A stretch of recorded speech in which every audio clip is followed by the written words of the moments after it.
Tonight, a major endorsement in the 2024 race as former President Trump gets his sit down with the Israeli Prime Minister. What it all means with barely 100 days till the polls open.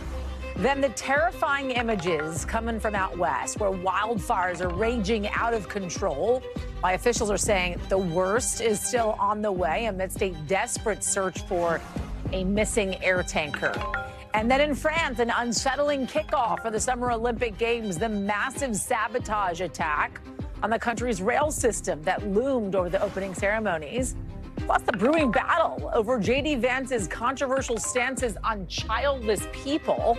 Why it's now putting a spotlight on a crucial group of voters, moms. That's later on in the original. And NBC's exclusive sit-down with the transgender daughter Elon Musk disowned.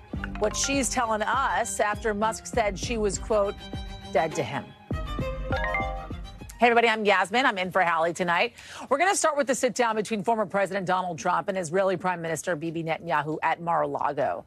The Prime Minister's last official stop in the U.S. coming right after those big meetings with both President Biden and VP Kamala Harris back in Washington. We saw Vice President Harris make those rare comments right after the sit-down, describing it as frank, also constructive, saying it's time to get a ceasefire deal done. Notably, it was Harris who gave that public address and not the president, who, by the way, also met with the prime minister, with all three politicians, Biden, Harris, Trump, probably trying to push for a deal with these geopolitical tensions, certainly having an impact on the campaign trail. And then coming as Kamala Harris is now nabbing crucial backing from the nation's two most popular Democrats. Look at this.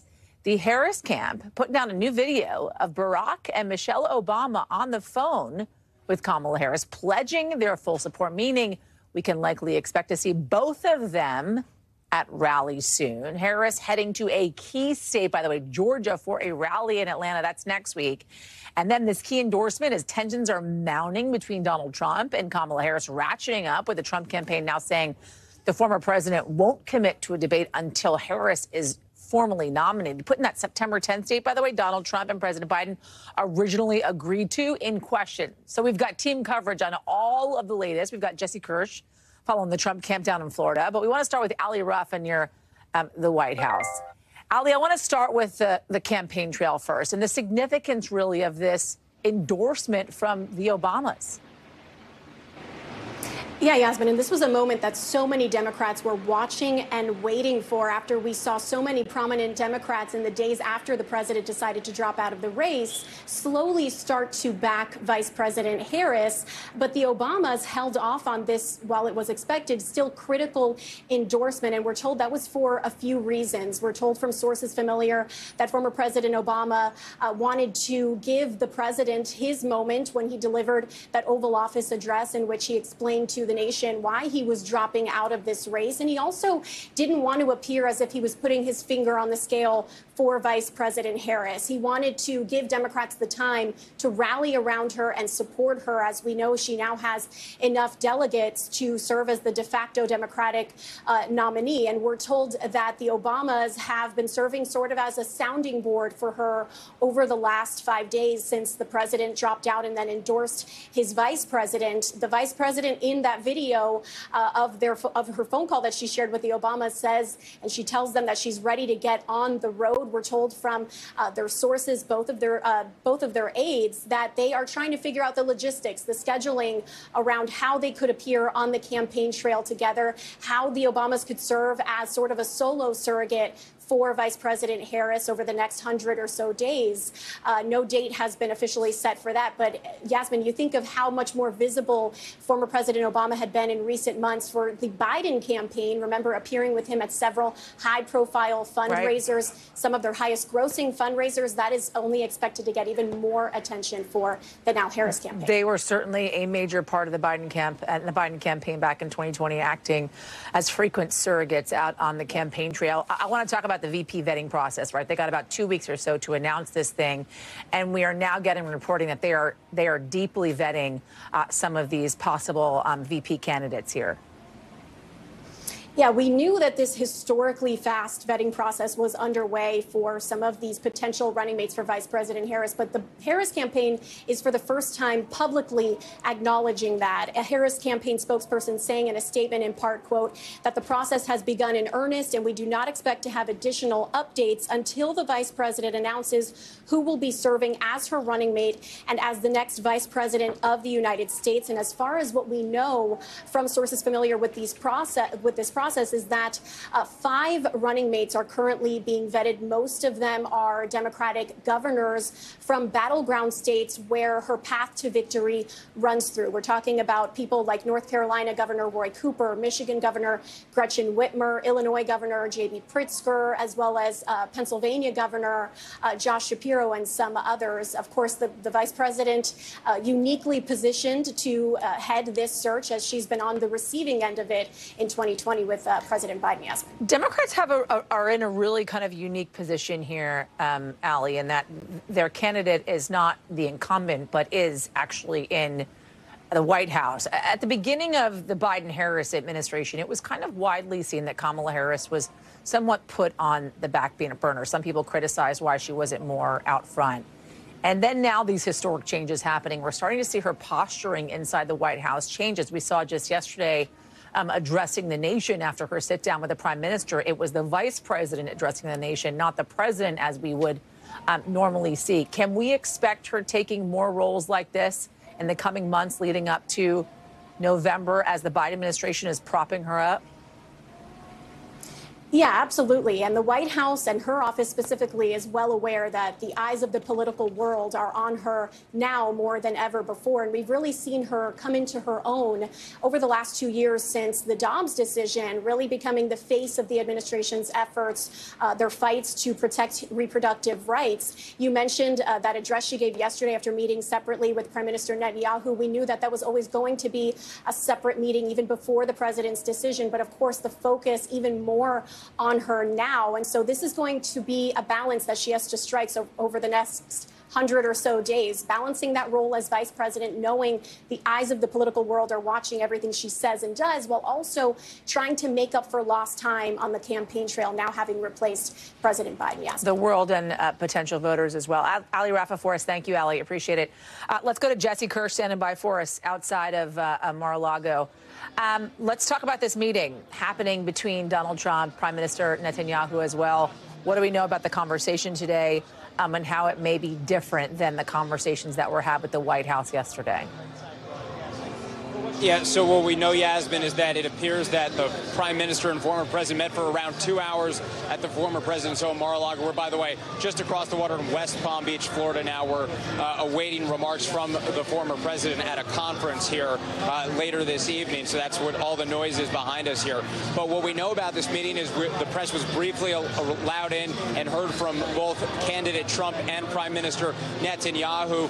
The prime minister saying that he hopes his visit to the U.S. this week will bring the state of Israel closer to a ceasefire deal with Hamas in that war in Gaza. Former President Trump boasting about his relationship with Israel and also taking some swipes at Vice President Kamala Harris. At one point even saying he couldn't imagine how a Jewish American voter could be voting for her based on her stances. Jesse, I also want to talk about some of the rallies that are happening this weekend when it comes to the former president, learning now that he's going to go back to Butler, PA for a rally to honor Corey Comparator, the individual that lost his life when the attempt was made on former President Donald Trump's life. What more can you tell us about that? Yeah, so in a Truth Social post, the former president also saying that this will be to honor, quote, those brave patriots injured 2 weeks ago. And he concludes by saying, quote, fight, fight, fight, stay tuned for details. Fight, fight, fight, of course, being what has now become a common refrain, what he shouted from the podium when he got back up after those shots rang out, Yasmin. I talked about a potential debate here. Kamala Harris is saying, bring it, let's do it. Donald Trump's team is saying we're going to wait because who knows who's even going to be at the top of the ticket, despite the fact that Kamala Harris is the likely nominee and at this point has essentially secured those delegates to be the nominee. Nonetheless, do we actually think this debate is even going to happen between these two? Well, at this point, obviously nothing is firm, Yasmin. The former president saying that they want to wait until things are official with the Democratic ticket to be confirming a debate. So this is part of the back and forth we're now seeing evolve between these two campaigns and potentially, a sign of more to come. But of course, at this point, we still are waiting to see who will be the full Democratic ticket. Of course, it looks like Vice President Kamala Harris is going to be the presidential nominee for the Democrats, but who her vice presidential pick would be is still very much in question. By the way, that potential debate date, September 10th, just a couple of days before Donald Trump will be potentially sentenced. Of course, that date up in the air as well here in Manhattan. Jesse Kirsch for us. Thank you, Jesse. Appreciate it. We got some breaking news, folks, out of Oregon, where the desperate search for the pilot of a missing air tanker has come to a tragic end. Less than 24 hours into that really difficult search, authorities confirming the pilot has, in fact, died. We're getting this as we're getting a terrifying look at new images out of California, where wildfires are still raging out of control. Take a look at this fire tornado just spotted last night. That is a rare pyro tornado whirling in the sky hundreds of feet above the flames as the park fire tears through the forest just north of Chico. And firefighters say there's a lot more to come. A red flag warning is in effect today. Those high winds could spread the flames even further. More than 165,000 acres have already burned. Homes going up in flames. 5,000 people or more forced to evacuate from Butte and Tehama counties. I want to bring in David Noriega, who has been following this over the last few days for us. Let's start, David, if we can, with that breaking news out of Oregon. What do we know about the pilot that was killed and when, in fact, he was discovered? Yasmin, this news just broke in the last hour, and we're still waiting for a lot of information on the details of that. But we know that the plane crashed at around 11:30 p.m. last night. The pilot was the only crew member on board. This is an air tanker that carries about 800 gallons of either water or fire retardant, typically manned by only one person, as was the case here. The circumstances leading up to the crash are still not clear, and the FAA is investigating. But this is the first fatality that is being officially attributed to the Falls Fire in Oregon, which is at this point about 55% contained. Yasmin? I want to talk about the damage, the thousands upon thousands of acres now that we have seen damaged homes as well, evacuations happening specifically in California. What type of progress have firefighters been able to make? Unfortunately, Yasmin, very little. That fire is behaving in what experts describe as extreme ways today. This is a combination of the heat, the dryness, the wind, the amount of dry vegetation fuel that is fueling this fire. It is growing extremely fast with a lot of what's called spotting, where embers fly from the main fire to outside of the perimeter of the fire, starting spot fires, which then get incorporated into the main fire. We've seen, according to CAL FIRE, about 134 structures destroyed by that park fire. Those are both residential and commercial. And CAL FIRE actually just recently updated its numbers, Yasmin. It's actually at close to 180,000 acres now. You know, when we talked about this yesterday, it was at about 45,000. So it's growing extremely fast, and it's not expected to stop growing anytime soon, because those conditions that I described are expected to continue throughout the day. The fire was at 3% contained this morning. It's now at 0%, Yasmin. So that tells you how much crews up there are struggling. Wow, going in the wrong direction. David Noriega, thank you. Appreciate it. Okay, let's take a breath, switch gears, because the day has finally arrived. That spectacular, a bit rainy, though, opening ceremony of the 2024 Paris Olympics, stretching all along the iconic River Seine, filled with music, fireworks, dancing, and that parade of boats carrying thousands of Olympic athletes to kick off the games. But just hours earlier, a massive attack on the French rail system, saboteurs setting fires to high-speed rail signal cables and causing massive backups at train stations. Around 1 million passengers going to be affected today and throughout the weekend as well. But none of that seems to have stopped the party in Paris. NBC's Keir Simmons is covering it all for us with an umbrella intact. I got to say, I was well, at least you don't have the poncho like everybody else, Keir. I was watching those. I need it, my friend. I was watching those opening ceremonies, and I have to say, and you gave us a teaser of it yesterday. But the use of the city and the monuments was so spectacular to see, really unlike anything we had ever seen before. That's so right. But then another aspect of this, you know, Yasmin, that is so familiar is that all of the things that you worry about before an Olympics turn out to be the things not to worry about. We should have been talking about, will it rain? Because goodness me, it rained. And at the same time, the athletes and the stars here tonight battled through it and just had a good time. They had a party. We've just been watching Rafa Nadal and Serena Williams, tennis stars, of course, on a boat carrying the Olympic flame up the Seine to, we assume, the Olympic cauldron somewhere. The events aren't over yet, but it has been, honestly, a spectacular performance. One of the aspects of it has been really interesting is that by having the whole thing on the Seine, you've got the athletes parade and the opening ceremony party both at the same time. So, for example, early on we had a performance from Lady Gaga whilst the athletes were on boats heading down the river. And then, of course, Team USA came right past us here with LeBron James and Coco Gauff carrying the flag for the US, the second from last boat, because, of course, the US at the next Summer Games will host those Summer Games. So it's a tradition that it's the second from last boat. But that just built the momentum. You know, it made for an amazing finale as they came past here. It was pouring. I'm going to tell you, absolutely pouring, but still they looked like they were just enjoying it. And who can blame them? It was such an incredible mix of music and culture, the kind of thing that only the French can do. President Macron announced that the games were beginning.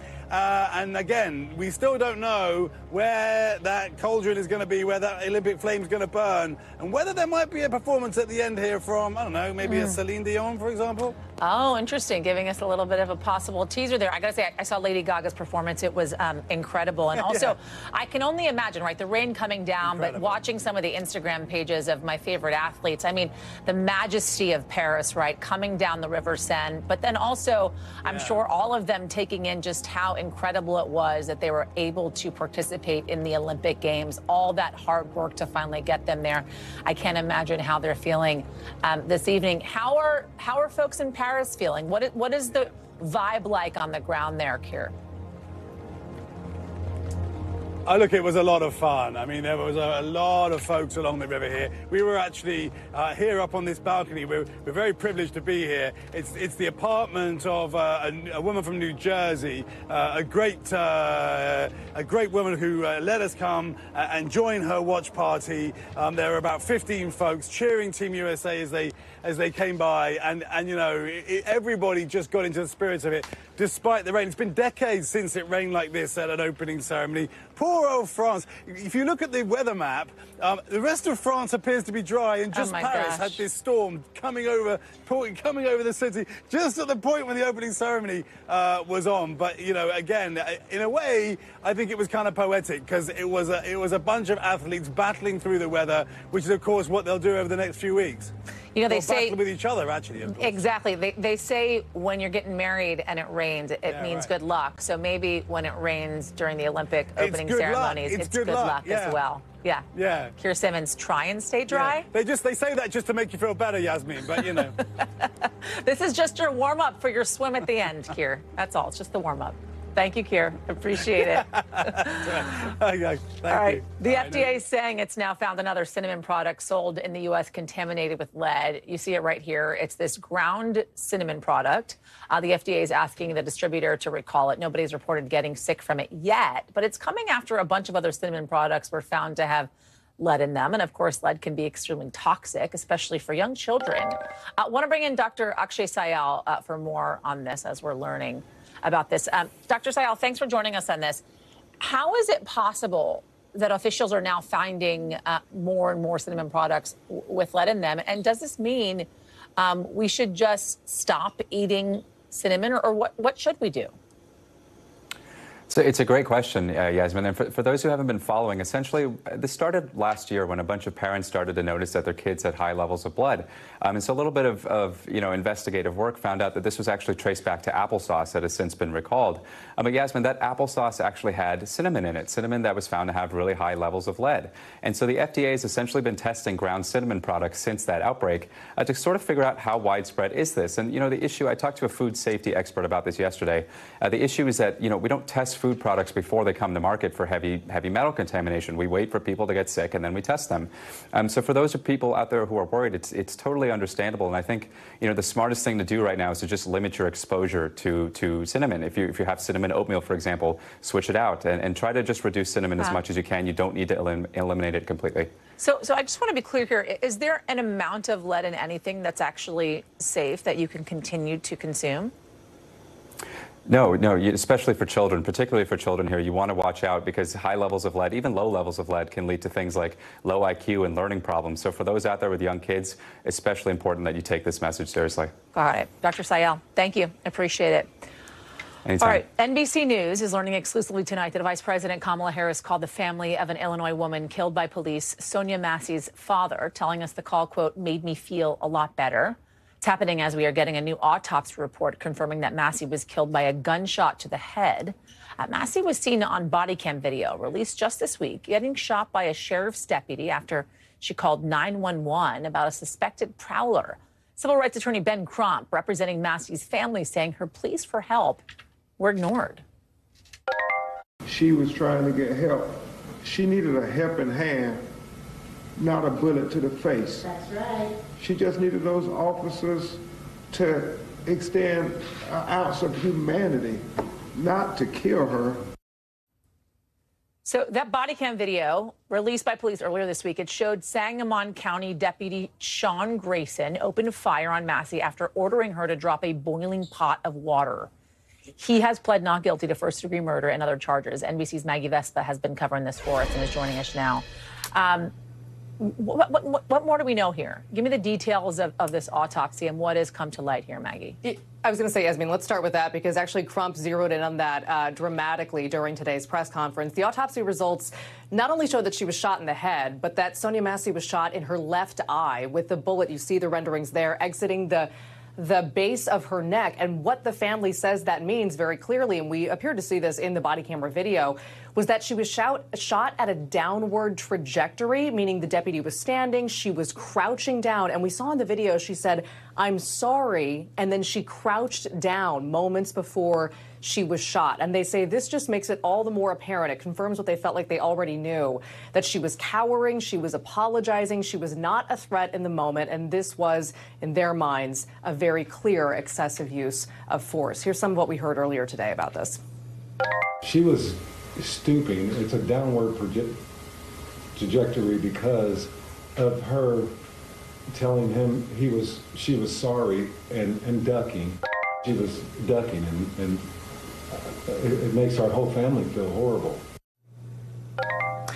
All right, so that was kind of one development that came out of today. Another one, the family's really zeroing in on Sean Grayson's past. We've been reporting, our digital team has been uncovering that he's been employed by 6 different police departments since 2020 and has a number of reasons kind of for his records being pulled in the meantime. Ben Crump also highlighting this. Again, we have some instances, you can see them kind of laid out there, of misconduct, including a serious offense that was cited in his discharge from the Army in 2016. He also admitted in one job application to past alcohol abuse, including when he was in the Army, and, quote, a lot in his life.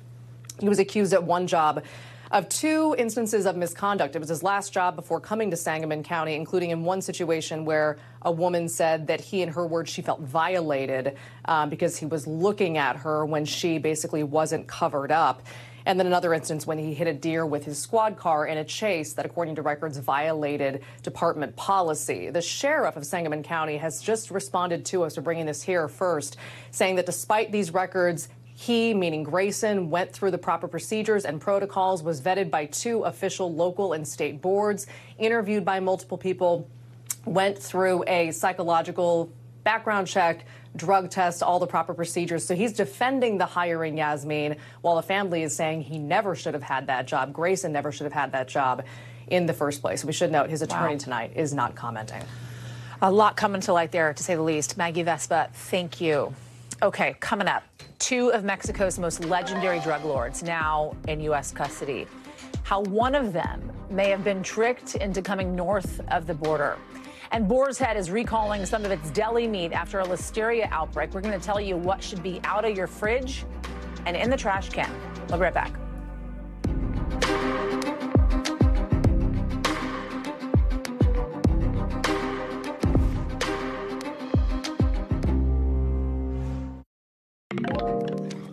All right, welcome back. Two of the most powerful alleged Mexican drug lords are now in U.S. custody after federal agents arrested them in Texas. Attorney General Garland saying the co-founder of the Sinaloa cartel known as El Mayo, as well as Joaquin Guzman Lopez, the son of infamous jailed cartel boss El Chapo, are going to face multiple charges. You're looking at El Chapo's son here landing in Chicago in federal custody. And now authorities are saying one of the suspects may have tricked the other one into getting on a plane to the United States. Ken Delanian joining us now with more on all this. This is startling and huge news, really, especially for the drug cartels in Mexico. Walk us through how this arrest went down and how two major leaders of huge cartels are now in U.S. custody. Yeah, I got to say, Yasmin, I'm a big fan of the Netflix show Narcos, and this feels like it was ripped from one of the scripts. I mean, it's just bizarre. Guzman Lopez is one of the Chapitos, the sons of El Chapo. And if you remember last year, they indicted his brother and brought him to the United States. And at that time, Merrick Garland held a news conference and said that they were feeding their victims to tigers. So these are not nice people. So Guzman Lopez apparently decided he wanted to turn himself in and made some sort of deal with federal authorities. And as part of that, he brought with him one of the most wanted drug lords in history, 75-year-old El Mayo. Apparently, we're told, 3 law enforcement sources tell us, he duped El Mayo into getting on this private plane. El Mayo thought he was going somewhere else. They land in New Mexico. They're met by FBI and DEA agents and arrested. And so now they're facing, obviously, huge prison terms, although presumably Guzman Lopez is going to get some consideration for turning himself in with a big fish. Yasmin. We know we have had a considerable fentanyl crisis here in this country, which has been ongoing. I know the AG actually spoke after the arrest and really brought up the connection that these two gentlemen have had with the fentanyl crisis. I want to play that for folks, and then we'll talk on the other side. Fentanyl is the deadliest drug threat our country has ever faced. The Justice Department will not rest until every single cartel leader, member, and associate responsible for poisoning our communities is held accountable. So will there be a direct effect now that these two are in custody, kind of slowing the flow of fentanyl? Perhaps in the short term, Yasmin, because the Sinaloa cartel is the biggest importer of fentanyl in the United States, and they're in disarray right now. They've had a leadership crisis here, and often violence flows from these kind of leadership takedowns. But what we've seen throughout history is over the long term, the U.S. arrests and captures and takes down and kills drug lord after drug lord after drug lord. And the drugs keep flowing because there's so much money involved here and so much corruption on the Mexican side that, another cartel or group of people will come in to fill the vacuum inevitably. The best way most experts think to shut down the flow of fentanyl is to have China stop sending the chemical precursors to Mexico, and that has not happened yet. Ken Delanian, thank you. Appreciate it. All right, let's talk election again. So as this kind of season is heating up, we are hearing frustrations from younger Americans about the state of the country, where we are. And now you have some first-generation Americans who are planning to leave the United States. They're giving up their parents' American dream in search of their own dreams somewhere else, somewhere outside the country. Here's Maya Eaglin. I thought I would fall in love with America and the American dream of progressing and making something of yourself and feeling proud. I came to the realization recently that I actually didn't want this life. I'm very accepting of that dream being dead, and I'm just ready to make new dreams. Rania Saleh is a first-gen American. She was born in the U.S. Her parents are Palestinian. After struggling with job security and her health, she's decided to pack up her entire life and leave the U.S. for good. I graduated, immediately started working, but I have lupus, so my go was kind of forcibly stopped. She shared her story of living with an autoimmune disease on TikTok. America does cause a lot of health issues and exacerbates autoimmune diseases. And it drew over 2.5 million viewers. What made you realize you needed to leave? I think the past 5 months where I hit 500 job applications, I got so depressed because I blamed myself. One day I was just speaking to my father, and he actually suggested, he's like, you're not stuck there. You know that, right? So Rania is moving to Qatar with a pit stop in Turkey. She says the financial stress here was another big reason she decided to leave. On a day-to-day, it looks like your friend's asking you out to eat and you say, actually, I can't. It's going to the grocery store and looking for the deals. Though inflation shows signs of cooling, food prices are almost 23% higher than they were 4 years ago. And rent has steadily increased since the pandemic, too, with the national median monthly cost for an apartment clocking in at almost $2,000. Do you think there are any rights that you'll be giving up once you move to Qatar?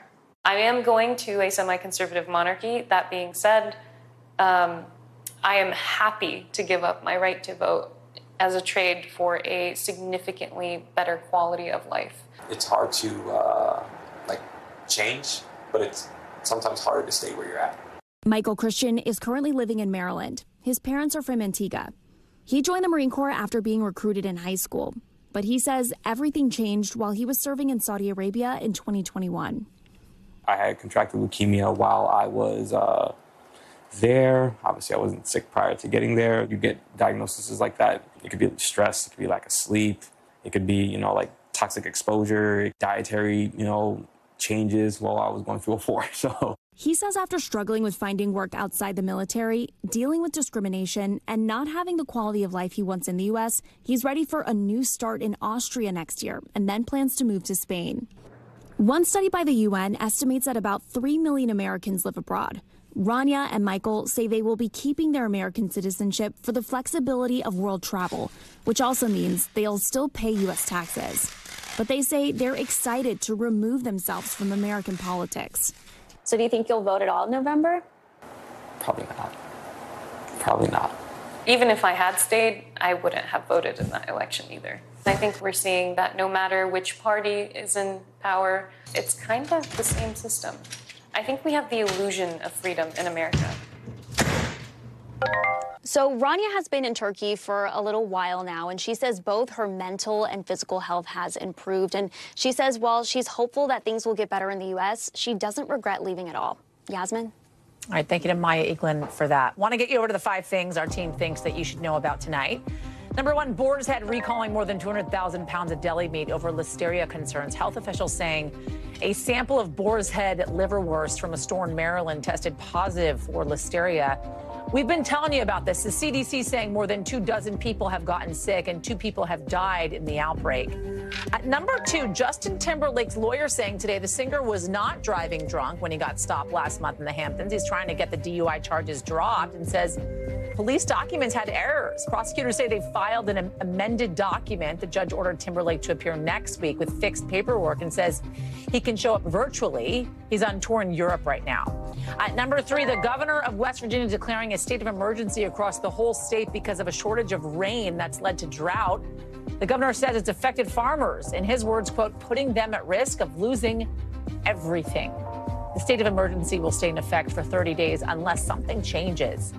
Number 4, Ohio Supreme Court says boneless chicken wings actually can have bones. I'm sorry, what? Basically, a man sued a restaurant saying a bone in his boneless wings got stuck in his throat, landing him in the ER with an infection. The court ruled that, quote, boneless wings is just a cooking style, and that the man should have watched out still for bones.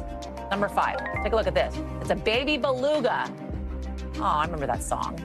Not in the deep blue sea, but swimming around at Chicago's Shed Aquarium. 35-year-old Naya gave birth to it this week. We don't know its name yet. Oh my gosh, what a cutie. Still to come. How former President Trump went from calling Bitcoin a scam to now headlining the crypto industry's biggest gathering. Plus how his running mate, J.D. Vance, is creating controversy with his childless cat lady's comments. Spotlight it's putting on voters who are also moms.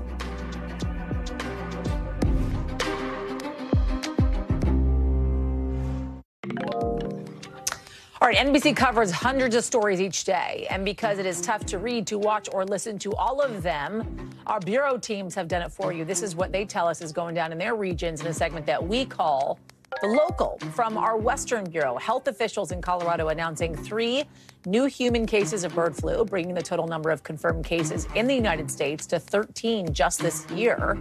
The new cases involve poultry workers who were exposed to infected chickens. The CDC saying they're experiencing mild symptoms and that the risk to the public remains, I should say, low. Out of our Western Bureau, officials in New Mexico say a detention center there has mistakenly released 3 inmates this month. 2 are still on the loose. Police saying the third returned to the facility on his own. Officials are investigating all 3 incidents and say they've added a new protocol to double-check each inmate's release. And then from our Northeast Bureau, new images of a black bear and its cub wrecking the inside of a car in Connecticut.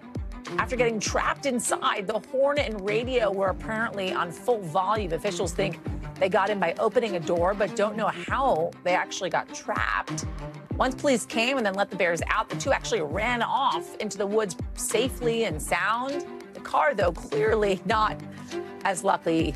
Back to the race for the White House now, with Donald Trump and Republicans trying to court crypto votes in cash at this big Bitcoin conference going down right now in Nashville.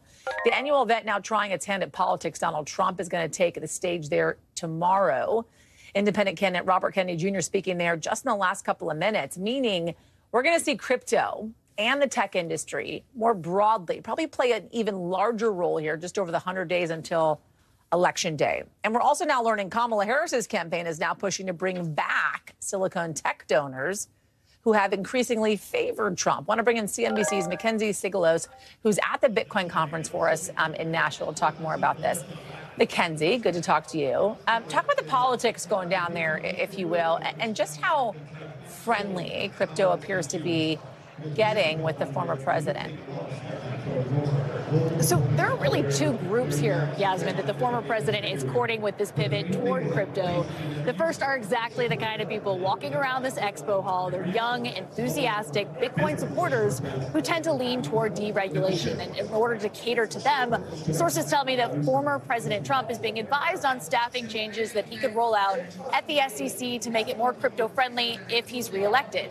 Now, these are the people who came to Nashville to hear just how far the former president goes toward making crypto a central part of his policies in his speech tomorrow. Now, the other group, well, it's Silicon Valley and those millionaire donors. So many venture capitalists are pro-crypto, and they have pledged millions to the Trump campaign. You've got VC investors Mark Andreessen and Ben Horowitz, who have said that they will make significant contributions to get Trump elected. Same with the Winklevoss brothers, the Sequoia Capital Partners, and the list goes on. Wow. I also know now you've got some major Silicon Valley execs who are working the phones, trying to sway some major names in tech away from Donald Trump, more towards Kamala Harris's camp. Walk us through that. Yeah, so there's new reporting from NBC today that finds that the VP's team is looking to win over Democratic donors now that she's the de facto nominee for the party. Many of these people were withholding support from President Joe Biden, but now that he's out of the race, they're apparently open to being poached. It helps that Vice President Harris has a long track record in California. She's been raising money from the tech community for years, including from those working at Amazon, Alphabet, Microsoft, and Apple.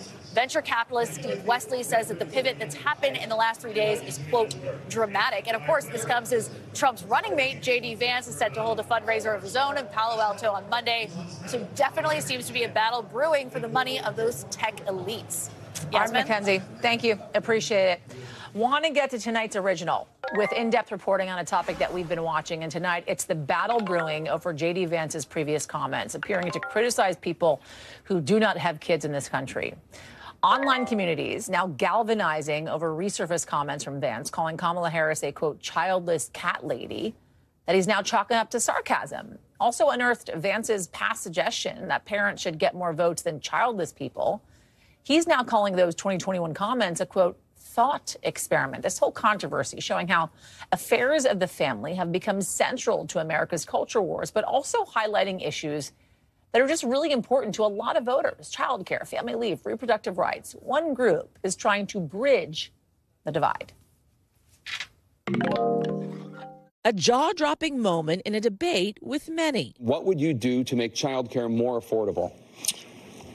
Just to go back, the general got fired because he was no good. There was a real movement to have a question in the presidential debate around childcare, and neither candidate answered. And that was hurtful. This guy hasn't fired anybody. No one. wants to screw around with us. Nobody. Biden finally got a few words in on the topic. He did for virtually nothing to child care. We should significantly increase the child care tax credit. But it didn't impress Erin Ehrenberg, a co-founder of Chamber of Mothers. There are a lot of representatives and congresspeople who are not thinking about these issues. We want to give the power back to moms. Erin, alongside Raina Boston and others, are working to make issues affecting moms front and center in the upcoming election. Look up their candidates. Are they even talking about paid leave? Are they talking about maternal health? Are they talking about the cost of childcare? Through voter registration drives and a nonpartisan message, Chamber of Mothers hopes to reach millions of moms and engage them as a bona fide voting bloc. In the pandemic, mothers put this country on their backs and made it so that we did not incur economic collapse. That's power. But voting like a mother or on any issues surrounding family often becomes political in today's heated culture wars. I think it is you, the women, who have had the most diabolical lies told to you. Remember this controversy? He disrespected his wife and stay-at-home moms everywhere. Mothers across America took to Twitter proclaiming they like being mothers. And these comments from J.D. Vance resurfacing after he was named Trump's running mate. We're effectively run in this country via the Democrats, via our corporate oligarchs, by a bunch of childless cat ladies. A recent Pew Research poll shows a major gap in the way voters view government policy around the family, with 59% of Trump supporters saying society is better off making marriage and having children a priority versus only 19% of Biden supporters. The Chamber of Mothers says that's all just noise. From you formula feed, are you breastfeeding? Do you work outside of the home? Are you a full-time mom? And we say that all of that is just a false divide. Right now, there is no federally protected paid family leave. And according to the Center for American Progress, over half of Americans live in a child care desert, meaning very few options, often unaffordable. And that's just not how we want to run our country. This group of moms came together after paid family leave was cut from President Biden's Build Back Better legislation in 2021. And now 3 years later remain committed not only to the issues, but the power of being a mom. We're united in that vision. We activate moms to create change around that, and we're here to stay. By the way, the Chamber of Mothers telling me they're excited to see Kamala Harris platform issues like paid family leave, affordable child care, better maternal health care, also saying they're hoping for unity where Democrats and Republicans can, in fact, agree. Coming up, all eyes on Venezuela and its presidential elections this weekend, why the world is holding its breath to see if they're free and fair. We'll be right back.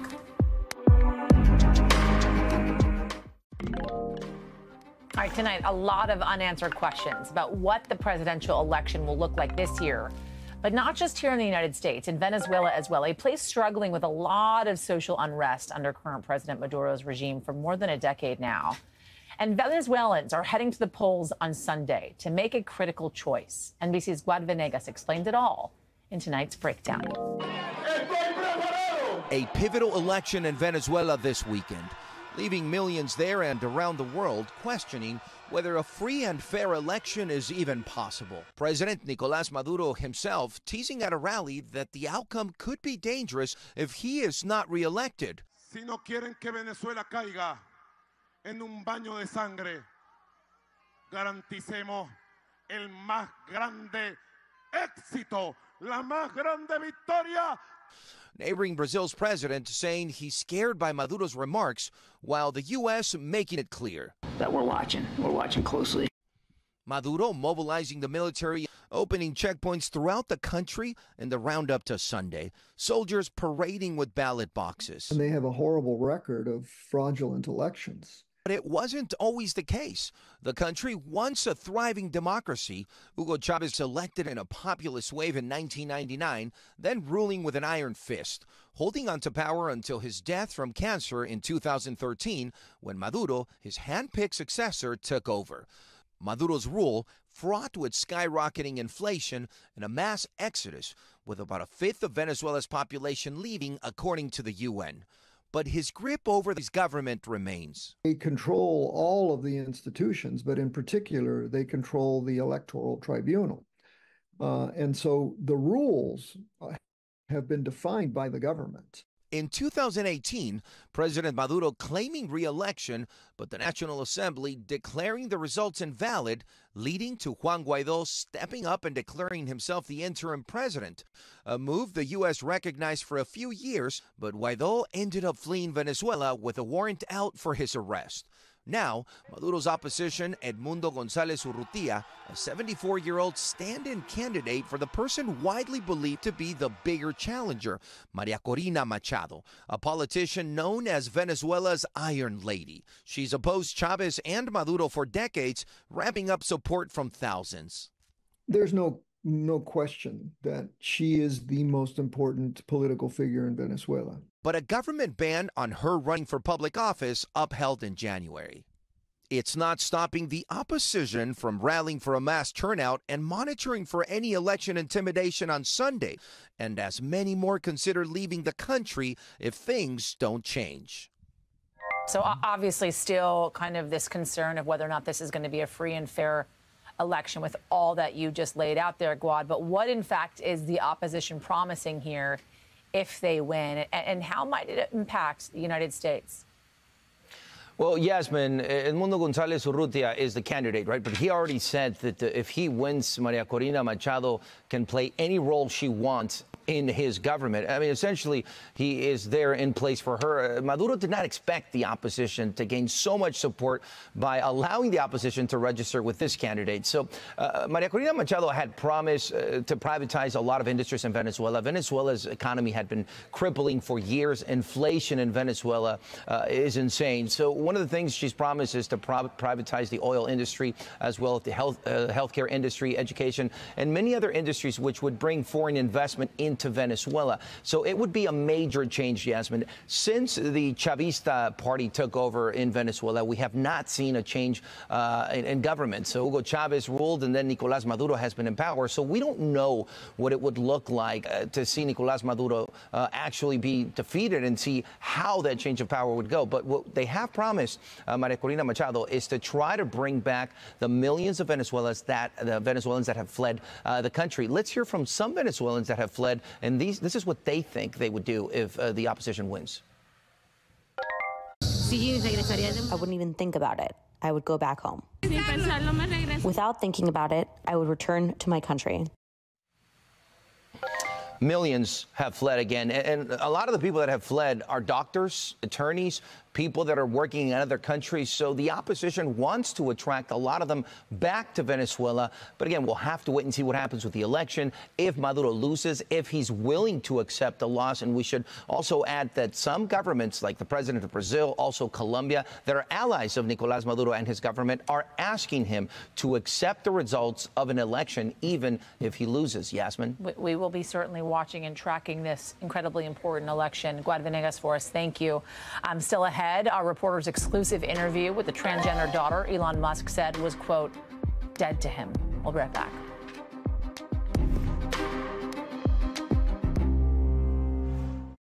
All right, welcome back. Elon Musk's daughter is speaking publicly for the first time about cruelty she says that she experienced from her father as a child before she came out as transgender. In an exclusive new interview with NBC News, Vivian Jenna Wilson says Musk berated her for being queer and feminine. Now 20 years old, she says she decided to set the record straight after Musk shared clips from an interview that he did with a conservative commentator on his platform X on Monday.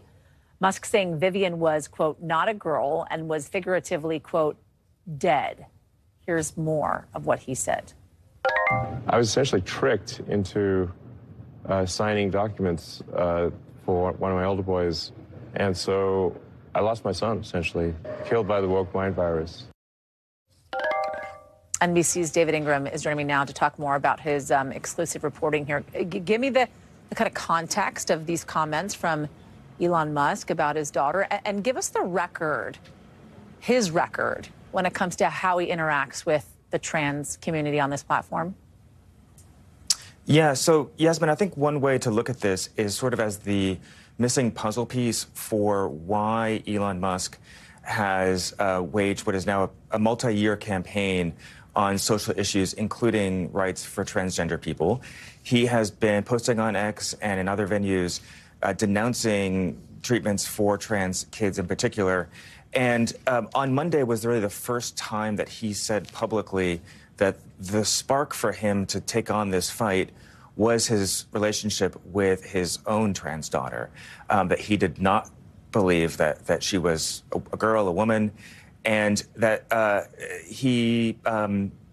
to him, this was what has been motivating him for this time to push these social agendas. What is motivating Vivian? Obviously, she's been carrying this around for a long time, but why speak out now? I think she took it very personally on Monday when Musk decided to speak about her. He went into depth about his memories of her childhood. And Vivian told me in our interview yesterday that, in fact, he wasn't really around much for her childhood. She described him as an absent father who spent maybe 10% of the time that he was supposed to with her. And so she really cast some doubt on what he had to say Monday. By the way, I want to note that Elon Musk did not respond to NBC News' request for comment. David Ingram, thank you so much for this really important reporting. That is a wrap for this hour. Coverage picking up right now.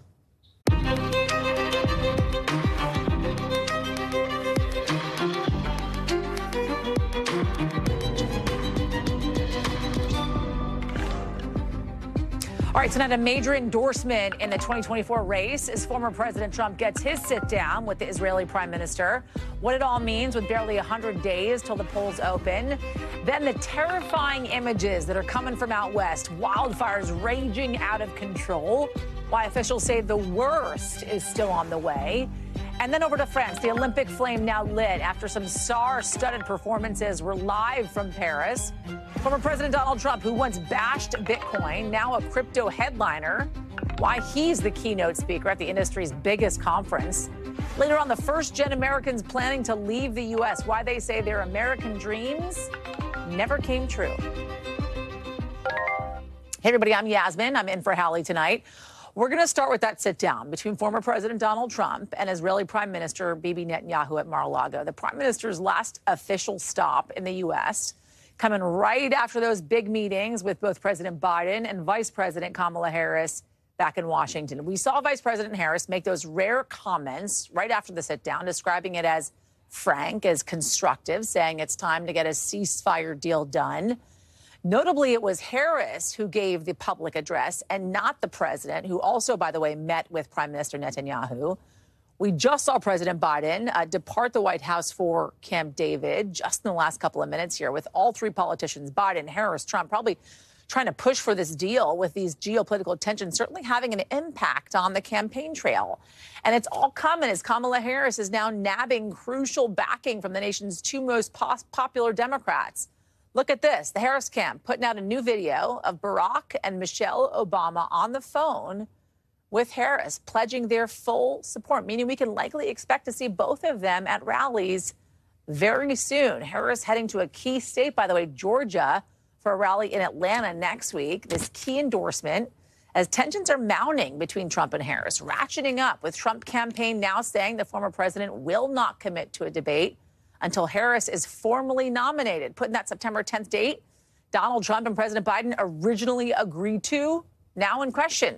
We have got team coverage on the very latest. Jesse Kirsch is following the Trump camp down in Florida. We want to start with Ali Rafa, who is near the White House for us.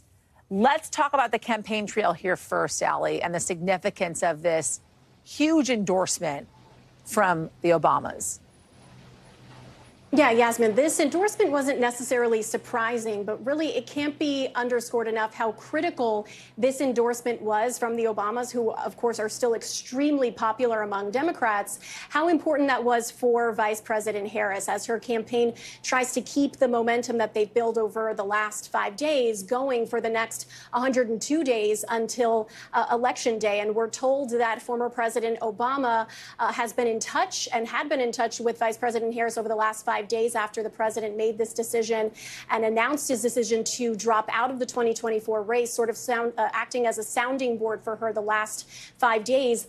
But he held off on this decision for a few reasons. He wanted to give President Biden his moment, of course, that big Oval Office address on Wednesday night where he explained his reasons for dropping out of the race. And he also wanted this endorsement to stand on its own and give Democrats enough time to rally around Harris, to not look like he was putting his finger higher on the scale for her in this race. And we heard Vice President Harris in that video that featured this phone call exchange between her and the Obamas, saying that she wants to get on the road. She's looking forward to that. And we're told that aides for the both of them are trying to figure out the logistics and the scheduling of when they could possibly appear on the campaign trail together, although no final date has been set for that. So there's going to be a lot of eyes on where that'll happen, when that'll happen, and no doubt how much more momentum having the Obamas in her corner will bring to her campaign versus how much momentum it brought to the Biden campaign. Let's talk about something else that could add actually some momentum, and that is her VP pick, her potential VP pick,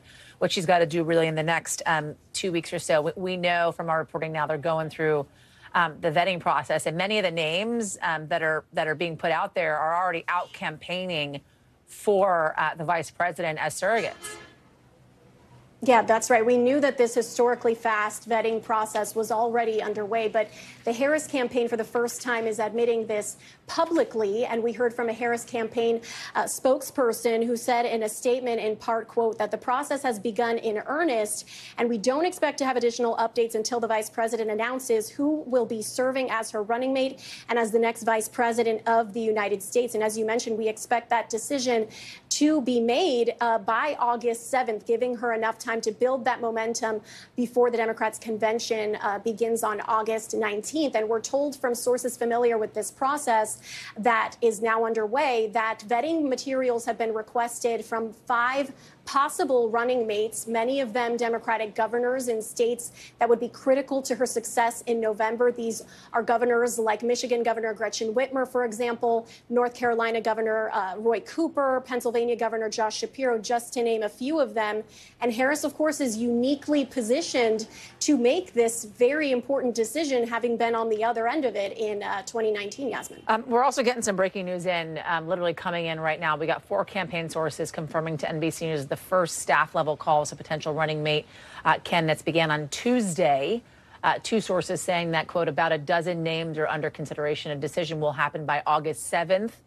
And the expectation is that it will be very close to that time. Allie Rafa for us. Thank you, Allie. Appreciate it. Want to go now to the Trump camp. Jesse Kirsch, West Palm Beach, at the event where the former president is going to speak in just a couple of hours. What more do we know about this meeting, right? We've been talking a lot about this. Prime Minister Bibi Netanyahu meeting with former President Donald Trump, flying down for his last official visit to Florida. What do they talk about? What happened? How long? Yeah, and Yasmin, it's worth noting this is the first time those 2 leaders, current and former, have met in person since former President Trump left office back in 2021. And you might remember they've long been seen as close political allies, but a bit of a rift has emerged in recent years as former President Trump lost the election and Prime Minister Netanyahu acknowledged that election loss. And so this was, in a way, also an opportunity to do some mending of fences and was a conciliatory meeting. From the images we've seen, certainly smiles, embraces. The Prime Minister's wife was there as well. To the difference between this meeting and the meetings at the White House yesterday, I think the contrast that sticks out is Vice President Harris emphasized not just Israeli priorities, but also concern for the treatment of Palestinian people in Gaza, whereas the readout we have from the Trump team on this meeting today in Florida really is just emphasizing support for the state of Israel. I can also tell you that a brief media spray that was allowed into this meeting also, in addition to speaking about relations between the U.S. and Israel, we also heard from the former president on Vice President Harris. He said he cannot understand how any Jewish American voters would be voting for her. It's worth noting she is married to a Jewish American, the second gentleman, Doug Emhoff. Donald Trump speaking at the event that you're at right now in just a little bit of time. What are we expecting from him there? So this is a faith conference that is involving what we're told is around 1,000 pastors, faith leaders. You can hear Charlie Kirk from Turning Point right now is speaking on the stage. We're expecting the former president to be here later. This is part of a days-long conference here in West Palm Beach, Florida, just over the water from where the former president lives. We'll be looking to hear him speak later tonight. And, of course, again, this being a faith event, we'll be looking to see how he tailors his message to this crowd. And we know one of the motifs that has been coming up repeatedly in the aftermath of the attempted assassination on the former president is this idea that he was saved by God. So we'll be looking to see how he leans into that messaging potentially tell you already, speaking to some voters here, that there are some people, at least some people here, who believe that was divine intervention, essentially, that saved the former president. I'm going to expect he's likely going to also lean into his Supreme Court appointments during his 4 years at the White House as well, which led to the overturn of Roe. Jesse Kirsch, thank you. Appreciate it. We got some breaking news, everybody, out of Oregon, where the desperate search for the pilot of a missing air tanker has come to a tragic end less than 24 hours into that difficult search. Authorities confirming the pilot has died while battling the wildfires. We're getting this as we're getting a terrifying look at new images out of California. Fires there still raging out of control. Take a look at this fire-nado spotted last night. That's a rare pyro tornado whirling in the sky hundreds of feet above the flames as the park fire tears through the forest just north of Chico. And firefighters are saying there's a lot more to come. A red flag warning in effect today. Those high winds, they could spread the flames around even further. More than 165,000 acres already burned. Homes up in flames. 5,000 people evacuating from Butte and Tehama counties. David Noriega is following this for us. Let's start, David, if we can, from the latest out of Oregon. The National Transportation Safety Board now investigating the death of this pilot. What happened here? Do we know? We're still waiting to find out all the details, Yasmin. We know that this was a single-engine air tanker. These are small planes that carry about 800 gallons of water or fire retardant, typically manned by one person. These are one-person crews. That was the case here. We know that the plane crashed in the woods in a mountainous, steep area around 11:30 p.m. last night. Both the plane and the body of the pilot have been recovered, but the federal government is investigating to find out exactly what the circumstances were that led up to the crashing of that plane. This is the first fatality that officials are attributing to the Falls Fire up in Oregon, which is burning more than 100,000 acres and is at this point about 55% contained. Let's also talk about the extent of the damage that we're seeing in California. I mean, those images are startling to see, really scary, I imagine, for all of those folks that have had to evacuate their homes amidst this fast-burning fire. Any progress being made there? Unfortunately, no real progress on fighting the fire, Yasmin. That's because the conditions are apt for this fire to grow fast and continue growing and to make it very, very difficult for the crews up there to fight it. This morning, CAL FIRE was listing that fire as 3% contained. It's now 0% contained. About 134 structures have been destroyed. Those are both residential and commercial structures. This fire started just northeast of Chico. Chico's a big city of about 100,000 people. It is thankfully growing north and east, so away from Chico and those other population centers in the south. But there are some structures and people in the fire zone and in the path of the fire, which is why we've seen destruction and evacuations. And the fire is going north far enough to actually be threatening Highway 36 and some other settlements further up north there. Experts and the crews fighting this fire expect that they're going to continue struggling with this for the rest of today, and this fire is likely to continue growing. Yasmin. All right, David Noriega for us. Thank you, David. Appreciate it. We've got some more breaking news tonight, folks. NBC News learning exclusively that Vice President Harris called the family of an Illinois woman killed by police. Sonia Massey's father telling us the call, quote, made me feel a lot better. It's happening as we're getting a new autopsy report confirming that Massey was killed by a gunshot to the head. Massey was seen on body cam video released just this week, getting shot by a sheriff's deputy after she called 911 about a suspected prowler. Civil rights attorney Ben Crump, representing Massey's family, saying her pleas for help were ignored. She was trying to get help. She needed a helping hand, not a bullet to the face. That's right. She just needed those officers to extend an ounce of humanity, not to kill her. So that body cam video, it was released by police earlier this week. It showed Sangamon County Deputy Sean Grayson opened fire on Massey after ordering her to drop a boiling pot of water. He has pled not guilty to first-degree murder and other charges. NBC's Maggie Vespa has been covering this for us. What more do we know here? Give me the details of this autopsy and what has come to light here, Maggie. I was going to say, Yasmin, let's start with that because actually Crump zeroed in on that dramatically during today's press conference. The autopsy results not only show that she was shot in the head, but that Sonia Massey was shot in her left eye with the bullet. You see the renderings there exiting the the base of her neck. And what the family says that means very clearly, and we appear to see this in the body camera video, was that she was shot at a downward trajectory, meaning the deputy was standing, she was crouching down, and we saw in the video she said, "I'm sorry," and then she crouched down moments before she was shot. And they say this just makes it all the more apparent. It confirms what they felt like they already knew, that she was cowering, she was apologizing, she was not a threat in the moment, and this was, in their minds, a very clear excessive use of force. Here's some of what we heard earlier today about this. She was stooping. It's a downward trajectory because of her telling him she was sorry and ducking.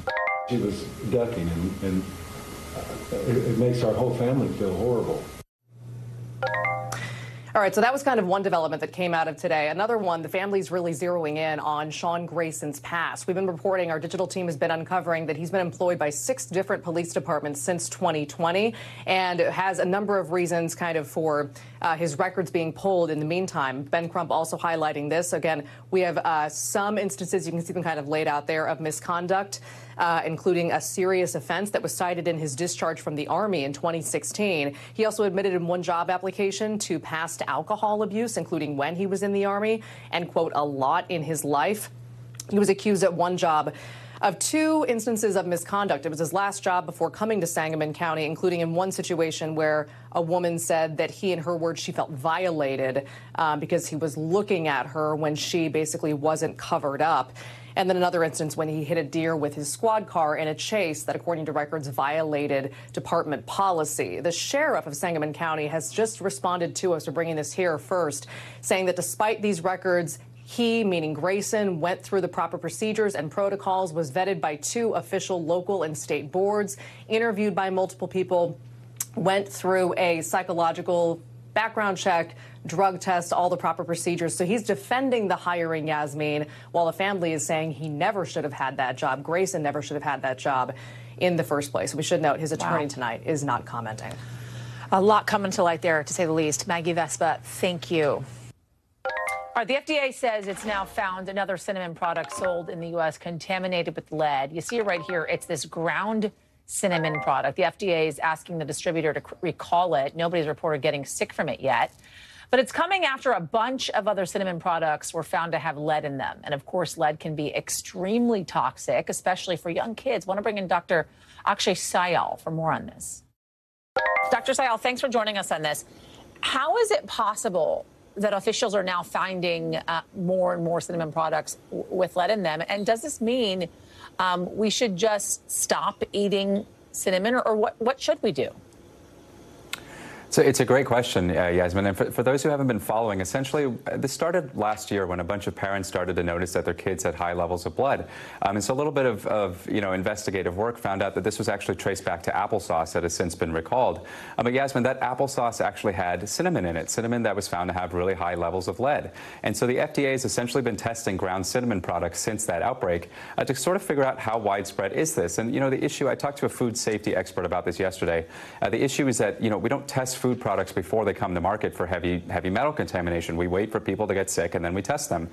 So for those people out there who are worried, it's totally understandable. And I think the smartest thing to do right now is to just limit your exposure to cinnamon. If you have cinnamon oatmeal, for example, switch it out and try to just reduce cinnamon as much as you can. You don't need to eliminate it completely. So I just want to be clear here. Is there an amount of lead in anything that's actually safe that you can continue to consume?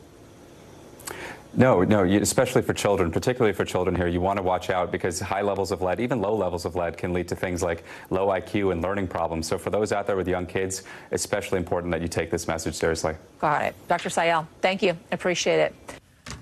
All right, the 2024 Summer Olympics in Paris officially underway. The opening ceremony just wrapping up with a stunning Olympic flame lighting by French Olympic sprinter Maria Jose Perec, who has 3 gold medals, and Teddy Riner, who has 3 golds in judo.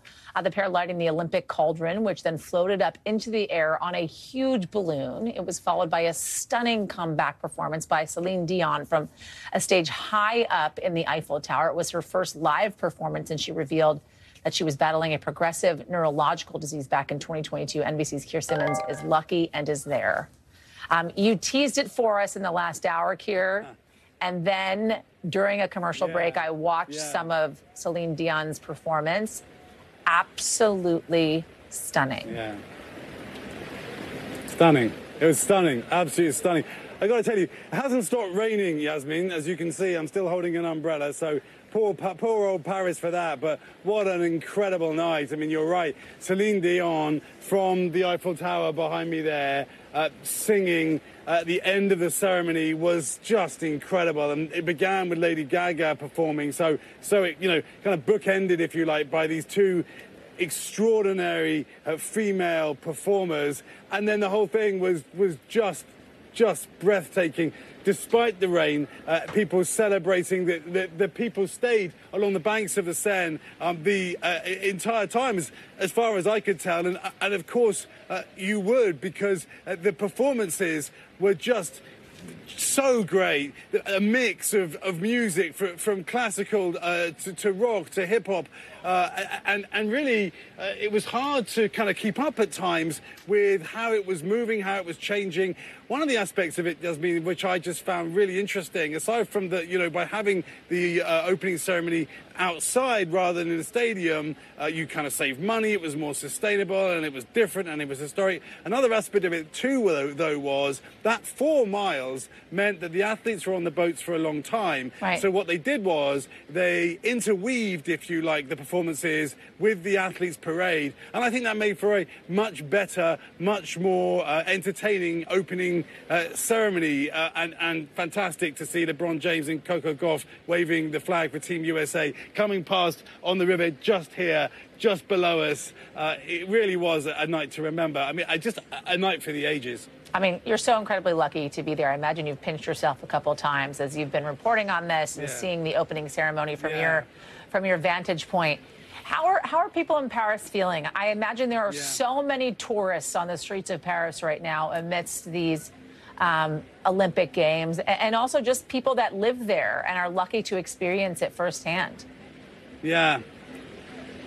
I mean, I don't think that anyone who lives in Paris, who isn't from Paris, doesn't consider themselves lucky. We were very lucky, you're right, to be here. We were here for a watch party with a woman from New Jersey, woman called Susan. She was incredibly generous to welcome us to her home.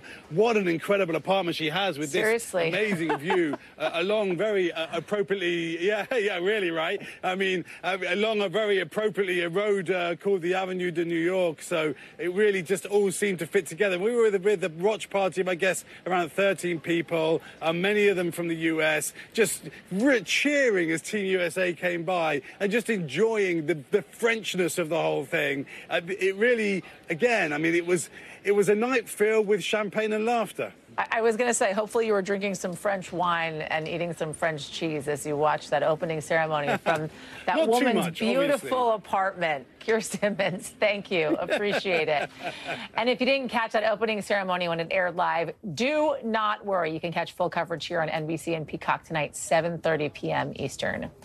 Later on in the show, one of the world's most dangerous cartel leaders is in an American jail tonight. How trickery may have landed him there.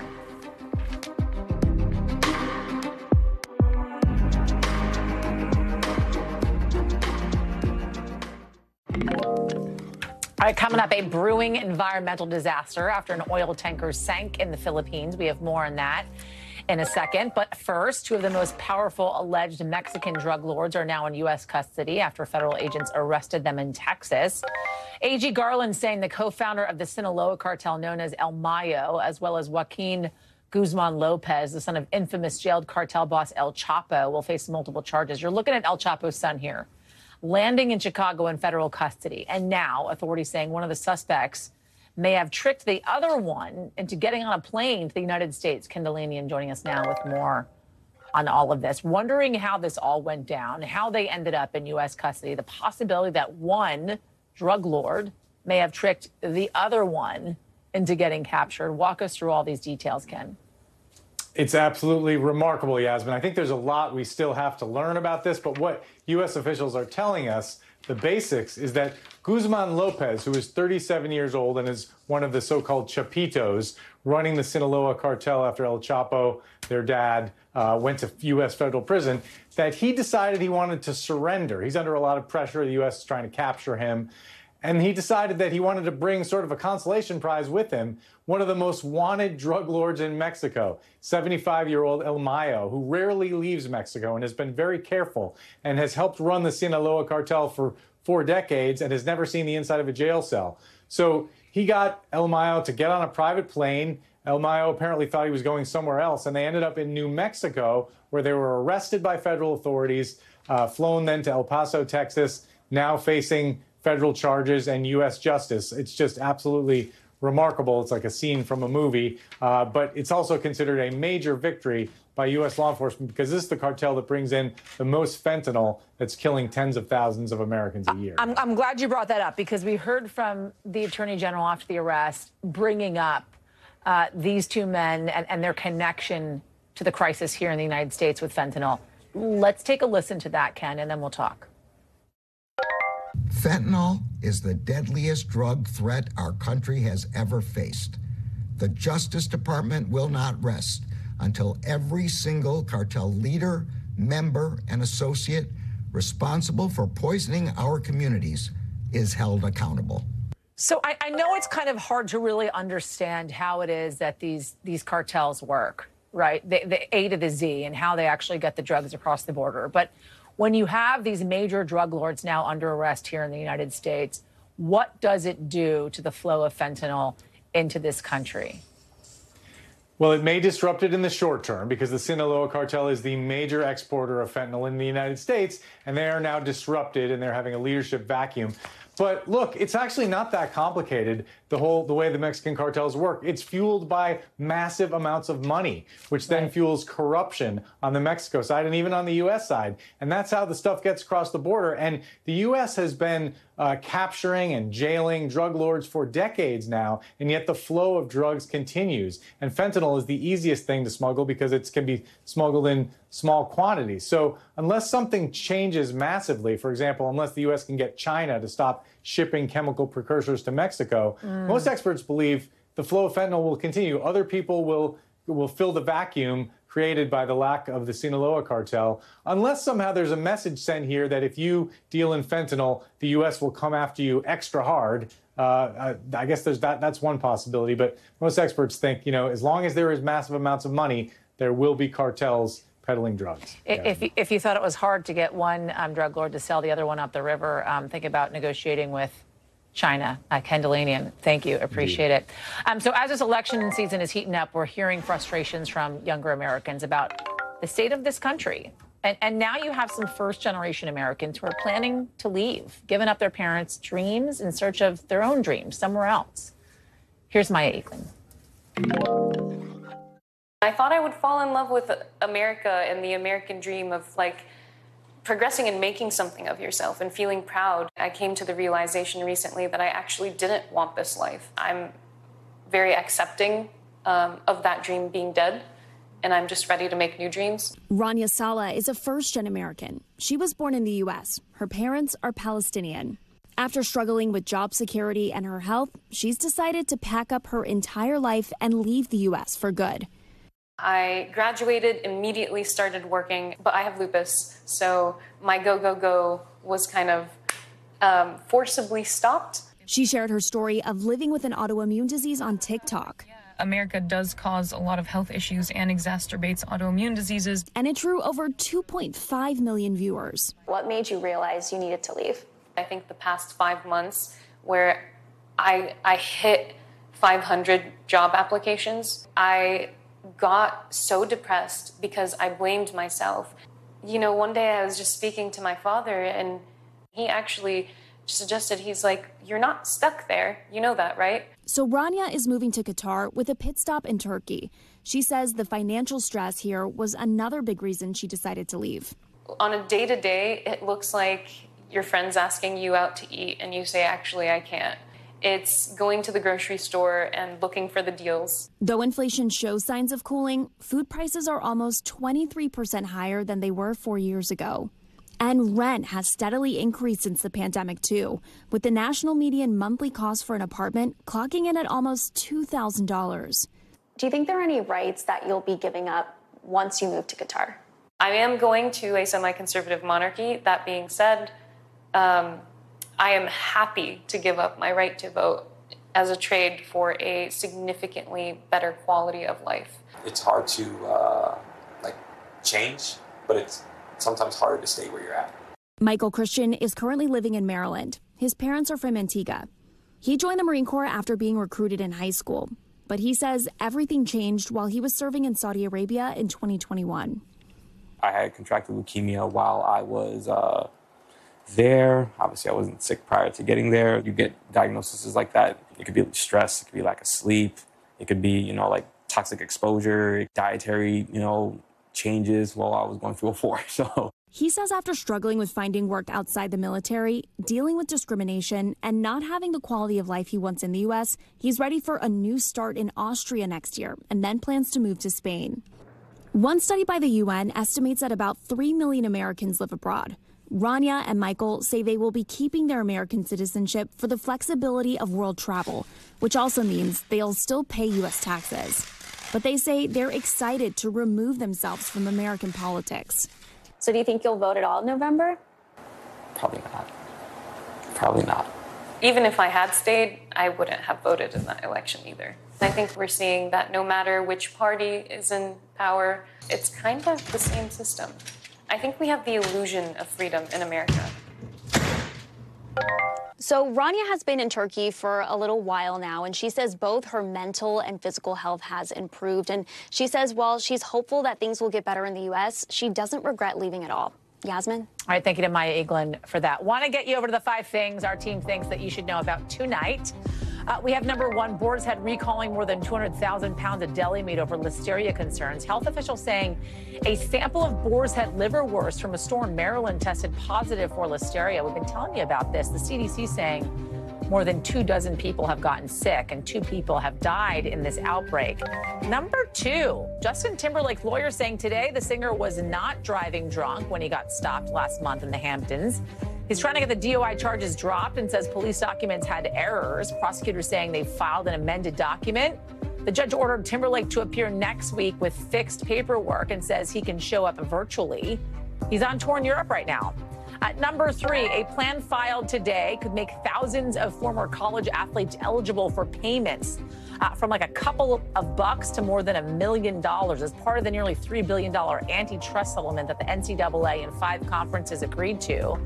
The one that also could lead to schools directly compensating athletes. A judge still has to approve this deal. Number 4, Ohio Supreme Court says boneless chicken wings actually they can have bones. What, you ask? Basically, a man sued a restaurant saying a bone in his boneless wings got stuck in his throat, landing him in the emergency room with an infection. The court ruled, quote, that boneless wings is a cooking style, that the man should have watched out for bones. Does it make sense to me? Number 5, take a look at this. It's a baby beluga, not in the deep, deep blue sea, but swimming around at Chicago's Shed Aquarium. 35-year-old Naya gave birth to it this week. We do not know its name yet, but it is incredibly cute.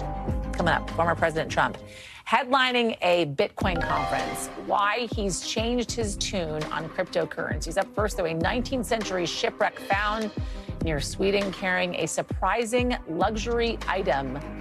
That's in the Global. We'll be right back.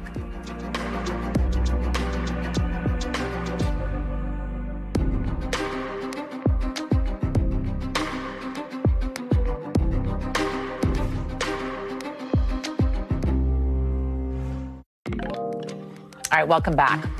NBC covers hundreds of international stories every day, and because it is tough to read, to watch, or listen to all of them, our teams around the world have done it for you. Here's a look at what they're watching in a segment that we call The Global. From the Philippines, the country now scrambling to clear an oil spill after a ship carrying 370,000 gallons of fuel sank, killing at least 1 person. The tanker went under after facing choppy seas as a major typhoon is hitting the region. Fears now growing that the cargo ship could burst, sending thousands of gallons of dangerous fuel into the water. The Coast Guard saying they're, quote, preparing for the worst. Egypt, a major fire breaking out in downtown Cairo, destroying some of the buildings there. It started in an apartment that was being used as a shoe warehouse and then quickly spread to other buildings and street sellers. Thankfully, nobody was hurt. One local vendor saying the financial losses are estimated at millions of Egyptian pounds. And then out of Sweden, look at these stunning new images of professional divers discovering a shipwreck from the 19th century.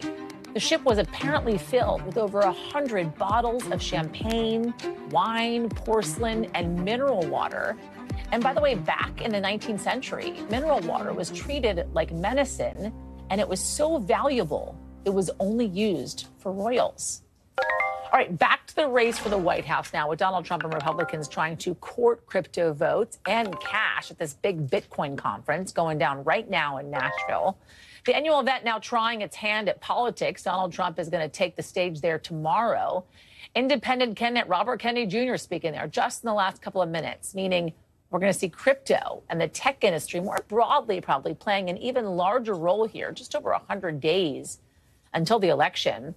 And we're also now learning Kamala Harris's campaign is pushing to bring back Silicon tech donors who have increasingly favored Donald Trump. Want to bring in CNBC's Mackenzie Sigalos, who's at the Bitcoin conference in Nashville. Mackenzie, good to talk to you. Talk about the politics going down there, if you will, and just how friendly crypto appears to be getting with the former president. So there are really two groups here, Yasmin, that the former president is courting with this pivot toward crypto.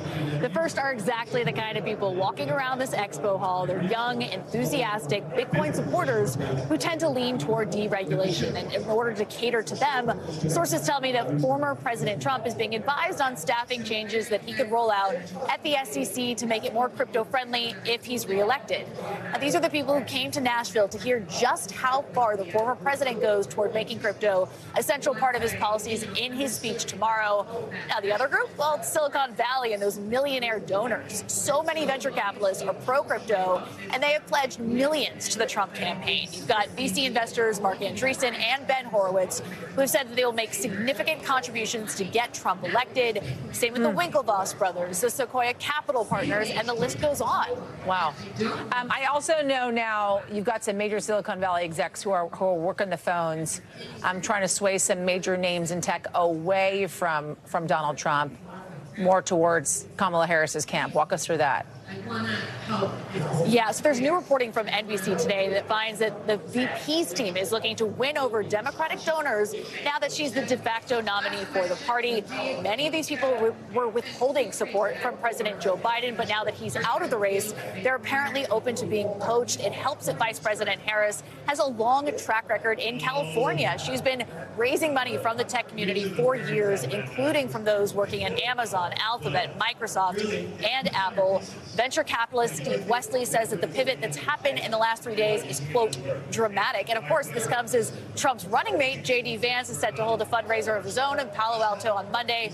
So definitely seems to be a battle brewing for the money of those tech elites. All right, Mackenzie, thank you. Appreciate it. All right, to tonight's original now with in-depth reporting on a topic that we have been watching. And tonight, it's the battle brewing over J.D. Vance's previous comments, appearing to criticize people who don't have children in this country. Online communities now galvanizing over resurfaced comments from Vance, calling Kamala Harris a, quote, childless cat lady that he's now chalking up to sarcasm. Also, some unearthed Vance's past suggestion that parents should get more votes than childless people. He's now calling those 2021 comments a, quote, thought experiment. This whole controversy is showing how affairs of the family have become central to America's culture wars, but also highlighting issues that are really important to a whole lot of voters: childcare, family leave, reproductive rights. One group trying to bridge that divide. A jaw-dropping moment in a debate with many. What would you do to make childcare more affordable? Just to go back, the general got fired because he was no good. There was a real movement to have a question in the presidential debate around childcare, and neither candidate answered. And that was hurtful. This guy hasn't fired anybody. No one wants to screw around with us. Nobody. Biden finally got a few words in on the topic. He did for virtually nothing to childcare. We should significantly increase the childcare tax credit. But it didn't impress Erin Ehrenberg, a co-founder of Chamber of Mothers. There are a lot of representatives and congresspeople who are not thinking about these issues. We want to give the power back to moms. Erin, alongside Raina Boston and others, are working to make issues affecting moms front and center in the upcoming election. Look up their candidates. Are they even talking about paid leave? Are they talking about maternal health? Are they talking about the cost of childcare? Through voter registration drives and a nonpartisan message, Chamber of Mothers hopes to reach millions of moms and engage them as a bona fide voting bloc. In the pandemic, mothers put this country on their backs and made it so that we did not incur economic collapse. That's power. But voting like a mother or on any issues surrounding family often becomes political in today's heated culture wars. I think it is you, the women, who have had the most diabolical lies told to you. Remember this controversy? He disrespected his wife and stay-at-home moms everywhere. Mothers across America took to Twitter proclaiming they like being mothers. And these comments from J.D. Vance resurfacing after he was named Trump's running mate. We're effectively run in this country via the Democrats, via our corporate oligarchs, by a bunch of childless cat ladies. A recent Pew Research poll shows a major gap in the way voters view government policy around the family, with 59% of Trump supporters saying society is better off making marriage and having children a priority versus only 19% of Biden supporters. The Chamber of Mothers says that's all just noise. From do you formula feed? Are you breastfeeding? Do you work outside of the home? Are you a full-time mom? And we say that all of that is just a false divide. Right now, there is no federally protected paid family leave. And according to the Center for American Progress, over half of Americans live in a child care desert, meaning very few options, often unaffordable. And that's just not how we want to run our country. This group of moms came together after paid family leave was cut from President Biden's Build Back Better legislation in 2021. And now 3 years later remain committed not only to the issues, but the power of being a mom. We're united in that vision. We activate moms to create change around that, and we're here to stay. So the Chamber of Mothers, they tell me they're excited to see Kamala Harris platform issues like paid family leave, affordable child care, and better maternal health care. They're also saying they're hoping for unity where Democrats and Republicans can agree specifically on these issues. Coming up, all eyes are on Venezuela and its presidential elections this weekend, why the world is holding its breath to see if they are free and fair.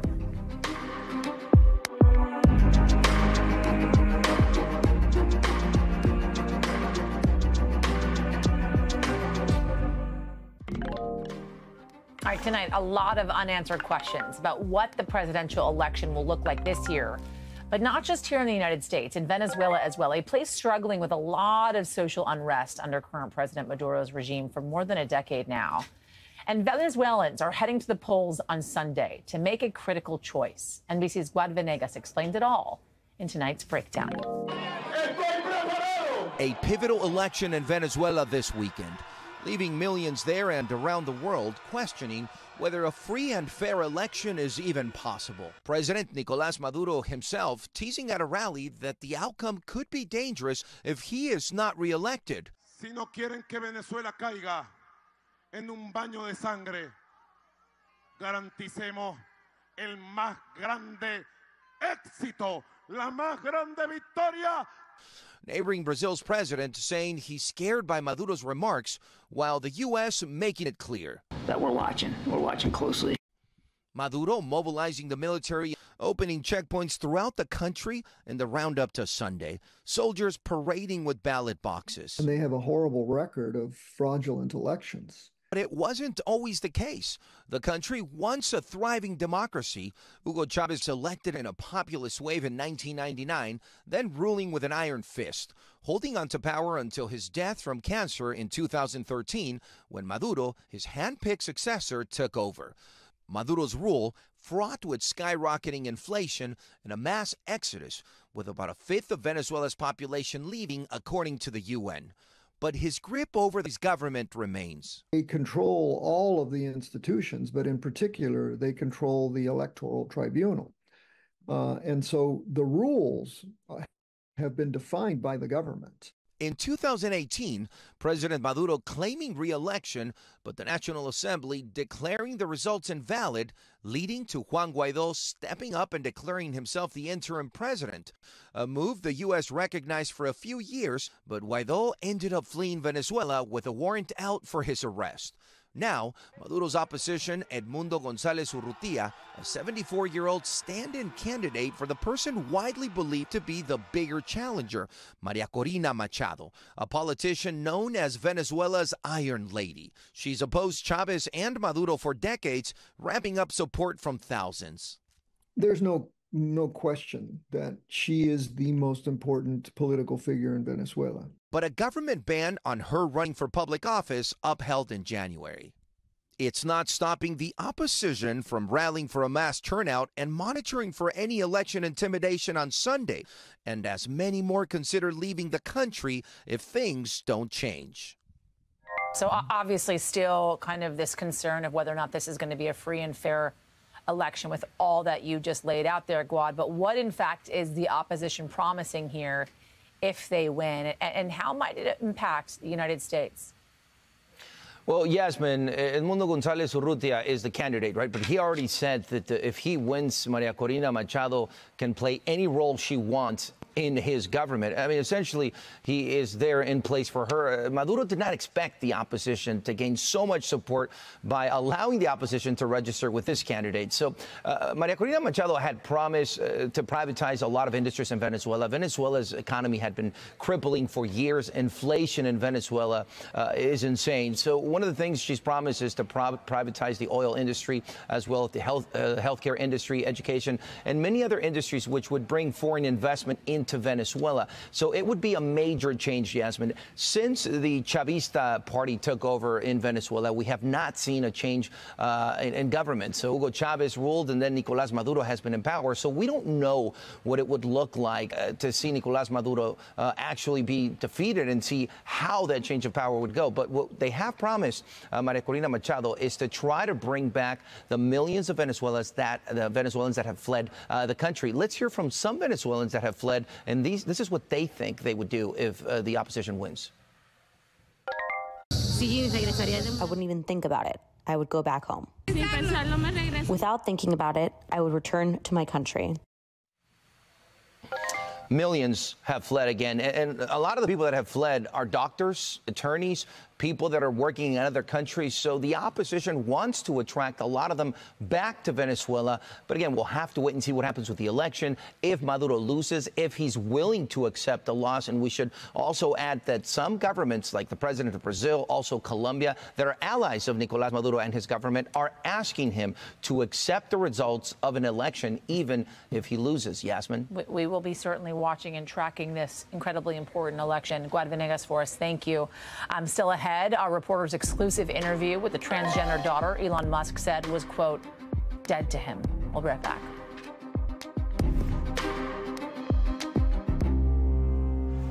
All right, welcome back. Elon Musk's daughter is speaking publicly for the first time about cruelty she says that she experienced from her father as a child before she came out as transgender. In an exclusive new interview with NBC News, Vivian Jenna Wilson says Musk berated her for being queer and feminine. Now 20 years old, she says she decided to set the record straight after Musk shared clips from an interview that he did with a conservative commentator on his platform X on Monday.